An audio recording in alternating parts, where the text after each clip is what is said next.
त्यानंतर पंकजा मुंडेंचा आता विरोधकांवर हल्लाबोल आहे। खोटं बोलून एकदा विजय होतो पुन्हा नाही असं पंकजा मुंडेंचं वक्तव्य आहे। आरक्षणाचा प्रश्न सोडवण्यावर सरकारचा भर आहे असं देखील त्यांनी ग्वाही दिलेली आहे। विधान परिषद निवडणुकीत पंकजा मुंडेंचा विजय झालेला आणि त्यानंतर त्यांनी विरोधकांवर हल्लाबोल केलेला आहे।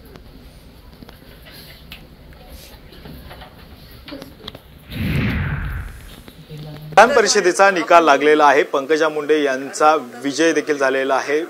ताई, साम टीव्ही कडून तुम्हाला खरं तर शुभेच्छा विजयी झाल्यामुळे।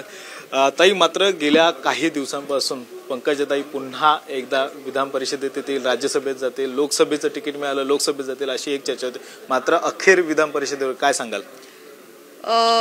ही सुरुवात आहे विधान परिषदेवर असं मी म्हणेन। कारण असं आहे की आता राज्यात निवडणुका आहेत आणि राज्याच्या निवडणुकांमध्ये योगदान देता यावं, आपल्या स्वतःच्या राज्यामध्ये आपल्याला काम जास्त चांगलं करता यावं, याच्यासाठी ही संधी पक्षाने मला दिली असावी आणि त्याच्यामुळे त्या संधीचं सोनं करण्यासाठी मी प्रयत्न करीन। मी खूप आनंदी आहे।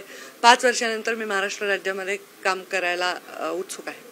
ताई, 5 वर्षानंतर खरं तर काम करायला उत्सुक आहात। मात्र लोकसभेला एक मराठवाड्यामध्ये ज्या ठिकाणून तुम्ही बीडमधून निवडणूक लढली त्या ठिकाणी एक वेगळा फॅक्टर आपल्याला पाहायला मिळाला होता, जातीवादीचं एक राजकारण पाहायला मिळालं होतं। असं जर तुम्ही म्हणालात तर मराठवाड्यामध्ये एकही जागा आम्ही जिंकू शकलो नाही, त्यामुळे फक्त मला तो फॅक्टर बघायला मिळाला असं नाही। राज्यामध्ये मराठवाड्यात हा राज्यामध्ये एक विषय नक्की आहे आणि तो विषय असतो। एखाद्या काळामध्ये एखादा मागणी असते एका समाजाची आणि दुसऱ्या समाजाच्या मनामध्ये त्याच्याबद्दलची एक हुरूर असते की आमचं काही अडचणीत येऊ नये।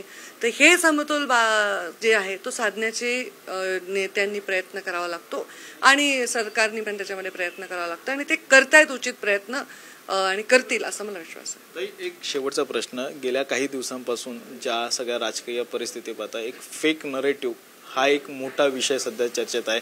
कारण की तुम्ही पहिल्याच प्रश्नात म्हणालात की आगामी विधानसभेला सामोरं जायचं, त्यामुळे या सगळ्या गोष्टींना कशा पद्धतीने सामोरे जाणार? एखादी गोष्ट एकदाच सक्सेस होऊ शकते, परत परत वेळा त्याचा प्रयोग केला तर ती यशस्वी होत नाही।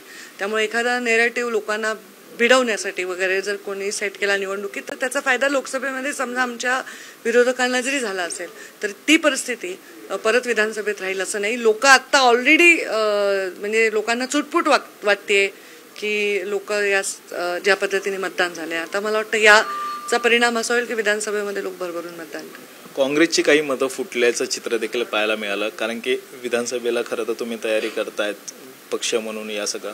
मात्र असं वाटतंय का की काही आणखी इनकमिंग भाजपमध्ये होईल मोठ्या प्रमाणात? आता त्याच्याविषयी काही मी आता भाष्य करू शकत नाही। इनकमिंग भाजपच्या जे हिताचं आहे ते इनकमिंग भाजपमध्ये झालं तर त्याचं स्वागतच आहे, पण आता त्याच्यावर काही मी भाषण करू शकणार नाही। आणि ही निवडणूक आम्ही तर अत्यंत आत्मविश्वासात होतो की आम्ही जिंकणार आहोत सगळ्याच्या सगळ्या जागा, त्यामुळे आमचं ते खरं ठरलंय।